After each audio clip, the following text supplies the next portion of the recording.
A few days ago, a gunman in the US shot up 3 massage parlours, killed 8 people, 6 of them Asian women.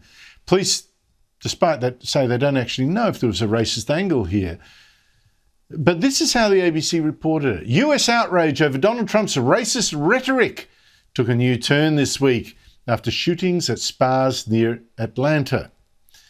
Yes, indeed, our ABC was blaming Donald Trump because he'd used the term China virus in an interview with Fox News on the night of the shooting. Now compare that leaping to conclusions with this.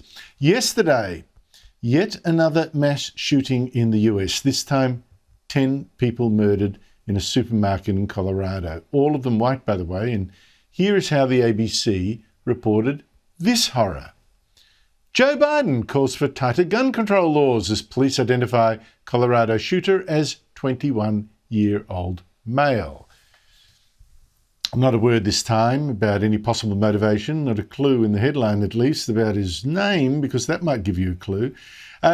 Just right near the bottom of the story, there was this hint that the alleged shooter is a naturalized US citizen from Syria and possibly mentally ill. In fact, what the ABC left out about this shooter, Ahmed al-Alawi Alissi, is that he is a Muslim who tweeted a bit about Islam and his hatred of Donald Trump and his immigration policies. Now, before that news came out about his identity, a lot of journalists and activists assumed that the killer that was being arrested that they saw, that he was white. Now, activist Mina Harris, niece of the Democrat Vice President Kamala Harris, said, yes, violent white men are the greatest terrorist threat to this nation. An AFP journalist and fact-checker said, of course the killer was white. Of course he was apprehended rather than choked or shot to death because he was not brown, black or Muslim. Lots of tweets like that. Feminist activist and author Amy Siskin said this shooter was taken into custody, but if he were brown or black, he would be dead. But get this. When this same Amy Siskin learned that, in fact, this killer was brown, Syrian and Muslim, she suddenly didn't want people to know his identity after all, and tweeted that perhaps let's not glorify the killer with the attention of having his name widely known. Joining me is Andy No, who has covered the far-left activists and written a New York Times bestseller called Unmasked about Antifa and its agenda. He knows about that, all right, having been attacked by them. He's also editor-at-large for the Post-Millennial.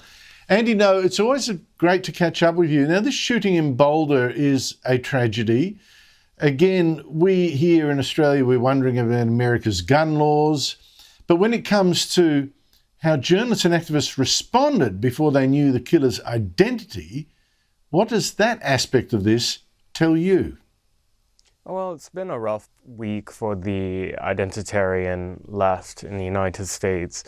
Last week we had the shootings in Atlanta where it was blamed on anti-Asian racism, despite the local investigators, as well as the head of the FBI coming out saying there was absolutely no evidence of that.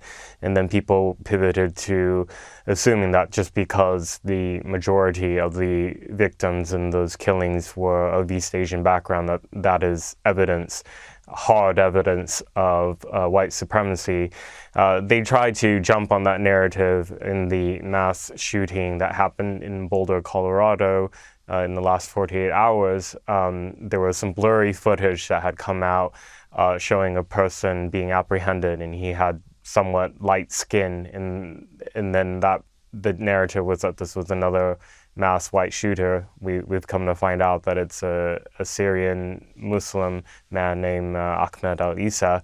So now it's all about narratives, and it's a very cynical exploitation of deaths. It's very sick.